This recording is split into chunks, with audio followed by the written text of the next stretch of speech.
Boa noite, irmãos. Boa noite para você que está em casa e nos acompanha através das mídias. E é com alegria que nós estamos aqui na casa do Senhor. E, irmã, há uma frase muito conhecida nos meios cristãos que sempre que uma pessoa vem nos visitar, a gente diz: depois da presença de Jesus, a visita mais ilustre é a sua. Tá bem? Obrigado, volte sempre, que o Senhor a abençoe poderosamente. E a você também que está nos acompanhando, aos amigos de sempre, aqueles que estão hoje pela primeira vez, que Deus também te abençoe, te recompense. Ligue, mande a sua mensagem, o Mateus vai receber pedido de oração, agradecimento, ou só dá um alôzinho aí que você está nos acompanhando, tá bom? Deus te abençoe.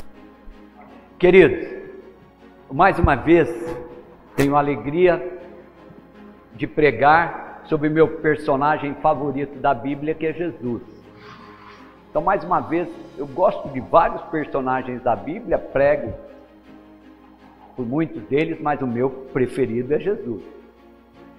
E hoje eu vou falar de uma parábola que Jesus contou nos evangelhos. Nós temos 49 parábolas que Jesus pregou. E eu vou pregar hoje uma parábola também muito conhecida, mas eu tenho certeza que o Senhor tem sempre coisas para nos revelar, para nos passar. E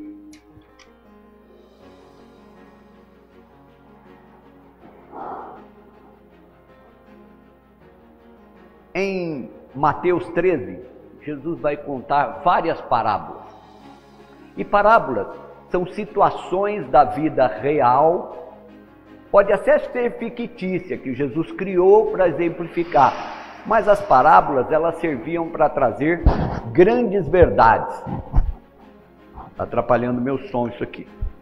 Então, aí no Evangelho de Mateus, nós vamos ver que Jesus inicia contando a parábola do semeador.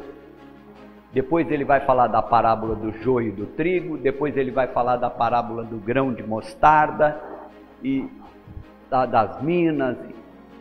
Praticamente todo esse capítulo Jesus vai falando sobre algumas parábolas. Então as parábolas nos trazem grandes verdades. Certa feita, e aí mesmo no capítulo 13, Jesus é indagado pelos discípulos: por que o senhor não fala abertamente? Por que o senhor fala por parábola? E ele diz: olha, tem pessoas que não querem ouvir a verdade. Então, eu falo por parábola porque, ao revelar essas verdades, para as pessoas que querem ouvir, elas entenderão. E as pessoas que não querem ouvir, não vão saber do que nós estamos falando. Mas Mateus, quando você lê todo o Evangelho de Mateus, à medida em que ele vai contando um episódio de Jesus, ele diz assim: para que se cumprisse.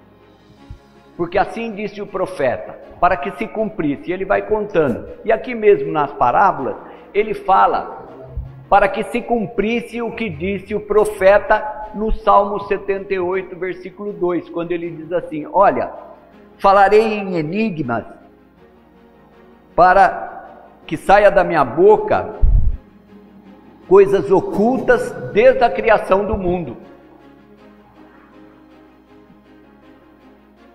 E o que acontece? Jesus vai contar essa parábola, e as parábolas, quando a gente nota, Jesus falava de coisas e de situações que todo aquele pessoal conhecia. Ele falava de plantação, de semente, de agricultura, de família, ele falava de príncipes e reis, ele falava de pastores, de ovelhas e de filhos e pais. As parábolas são sempre coisas triviais que todas aquelas pessoas conheciam, era o dia a dia. Talvez se Jesus viesse hoje, as parábolas dele iam falar sobre o quê? Sobre internet, sobre celular, sobre TV, sobre metrô, sobre aviões, sobre foguetes, sobre drones, não sei, mas seriam coisas atuais que todos nós possivelmente conhecemos. Certa feita,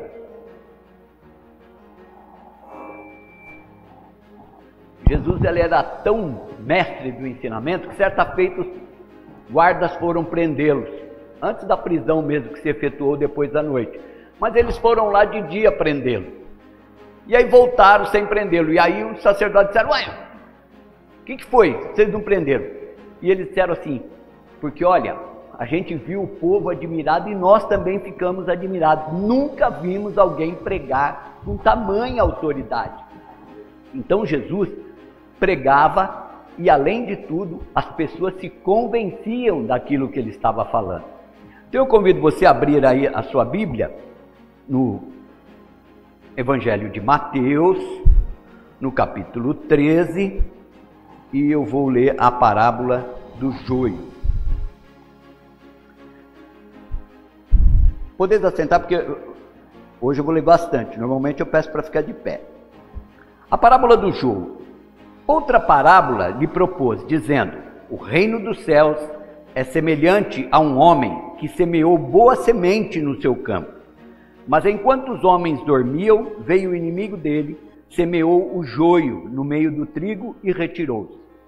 E quando a erva cresceu e produziu fruto, apareceu também o joio. Então, vindo os servos do dono da casa, lhe disseram: Senhor, não semeaste boa semente no teu campo? De onde vem, pois, o joio? Ele, porém, lhes respondeu: um inimigo fez isso.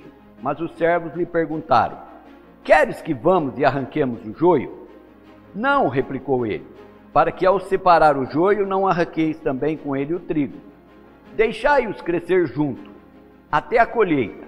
E no tempo da colheita, direi ao ceifeiro: ajuntai primeiro o joio, atai-o em feixes para ser queimado, mas o trigo recolhei-o no meu celeiro.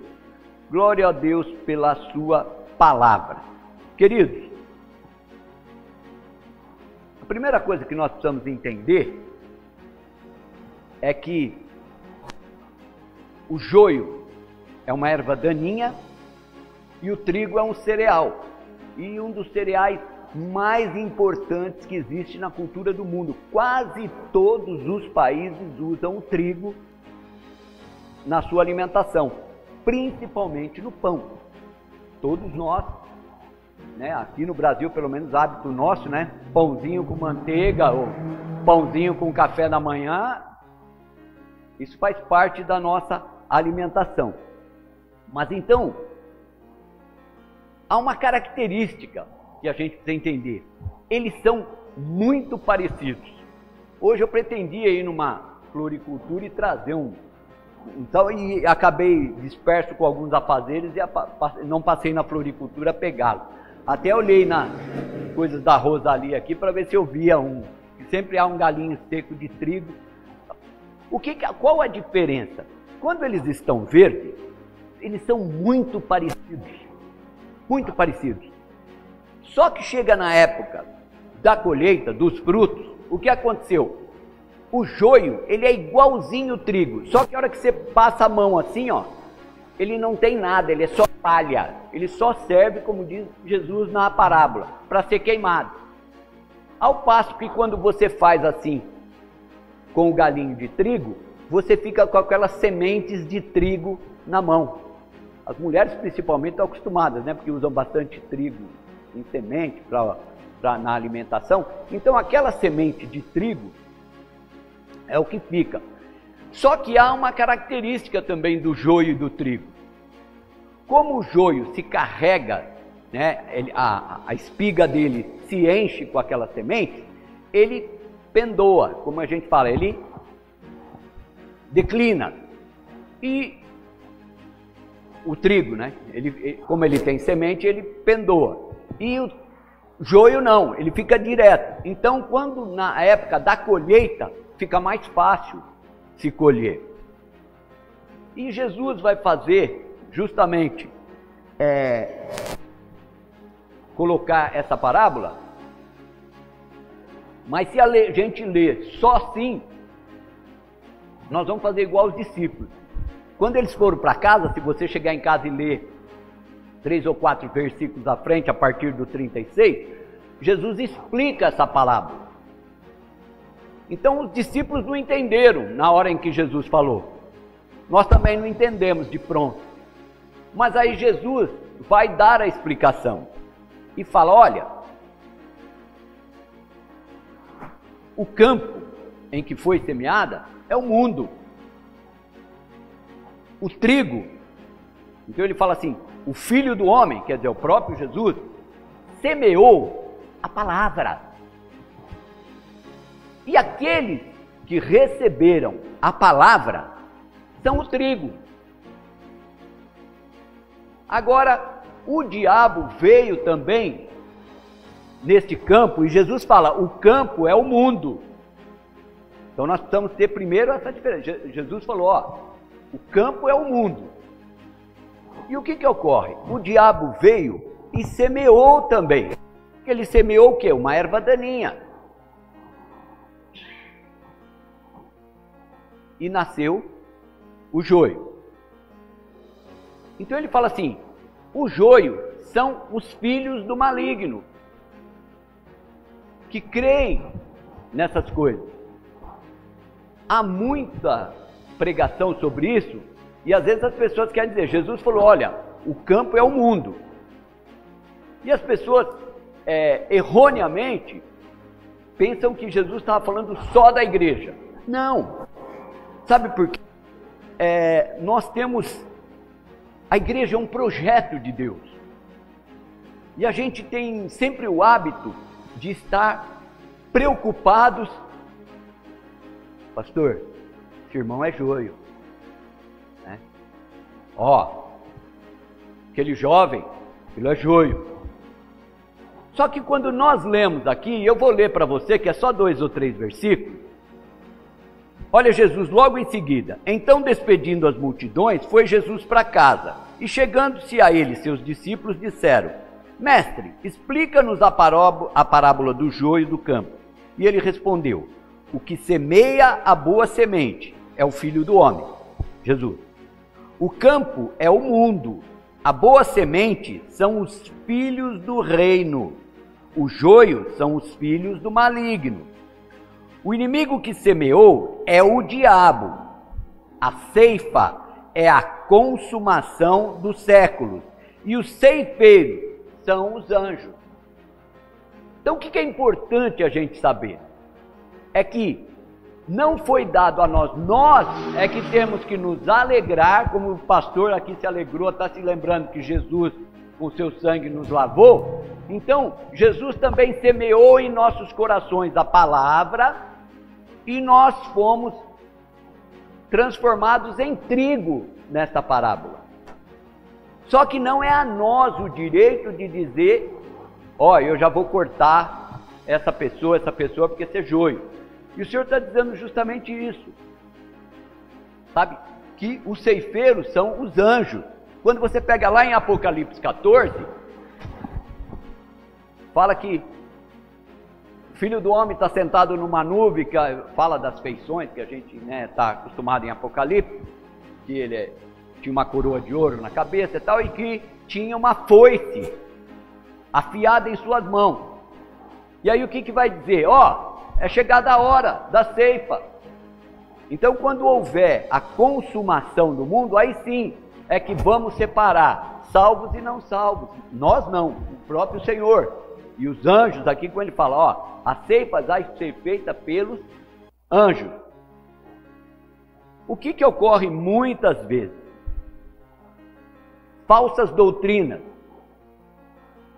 menos a verdade, é o que o inimigo semeia. E às vezes, a gente tem que ter o cuidado justamente disso. Nós temos que nos alegrar por nós termos o nosso coração. Foi uma boa terra, como diz a parábola anterior do semeador. Aquela palavra caiu em boa terra e ela vai frutificar 30, 60, 100, mas nós somos agora o trigo nessa lavoura.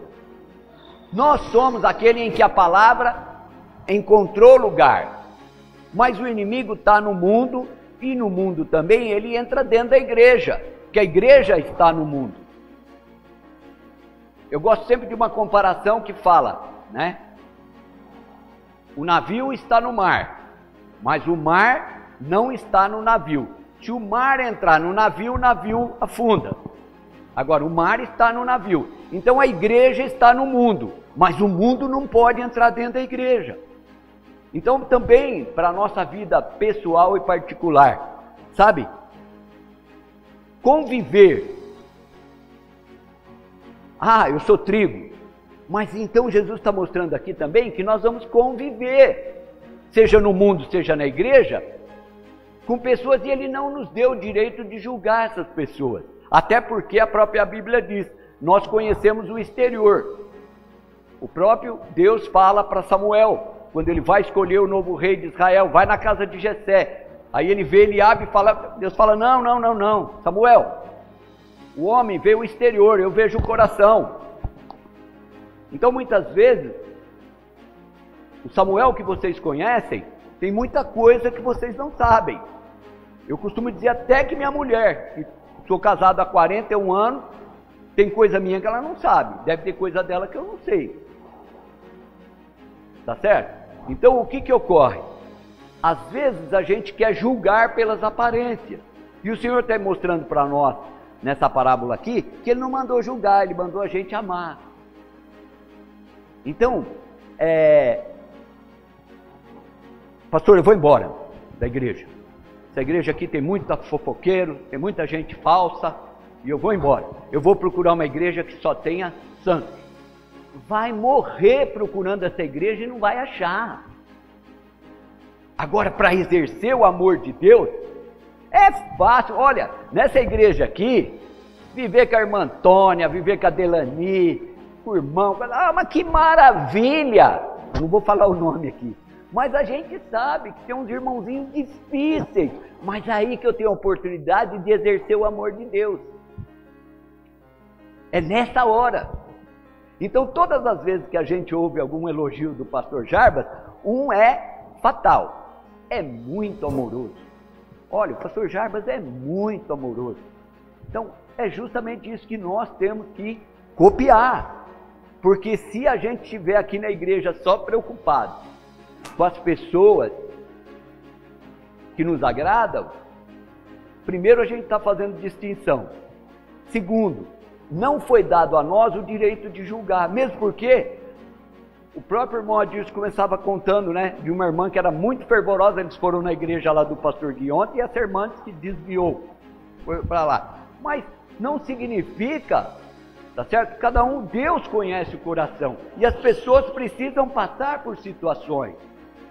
E, logicamente, ao invés de nós julgarmos, nós temos, como disse o pastor, nós temos que orar uns pelos outros, nós temos que interceder, e fatalmente, na colheita é que Deus vai saber. Pouco importa, tá certo? Se a pessoa viveu toda a sua vida na igreja, e hoje a gente sabe, muitas vezes nós gostamos de dizer aqui, a igreja tem que ser um consultório psicológico, tem que ser um hospital, ela tem que ser um lugar acolhedor, ela tem que ser um lugar melhor do que até que a sua casa, não importa. O que ela não pode ser é um tribunal.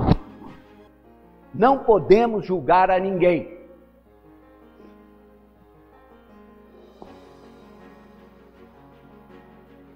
Nós temos que conviver no mundo e na igreja com as pessoas, amando-as e sem julgamento, porque os ceifeiros são os anjos. Nós não somos ceifeiros, nós somos trigo. E aí a gente tem que levar essa semente para outros corações, para outras pessoas. Porque na consumação, o joio vai ser amarrado em feixes e lançado no fogo. E o trigo vai para o celeiro do fazendeiro, que na parábola aqui é o próprio Eterno.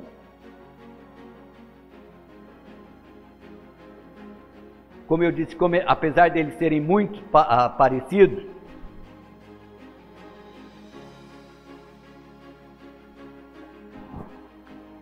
a Bíblia registra Não é um privilégio nosso hoje achar, mas a gente tem umas pessoas difíceis na igreja.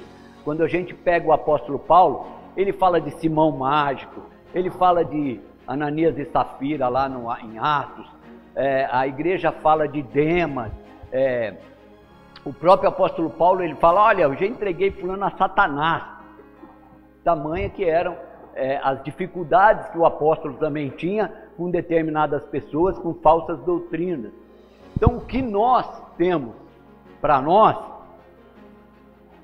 e eu oro para que nós entendamos que nós somos trigo, nós somos o resultado que o Senhor...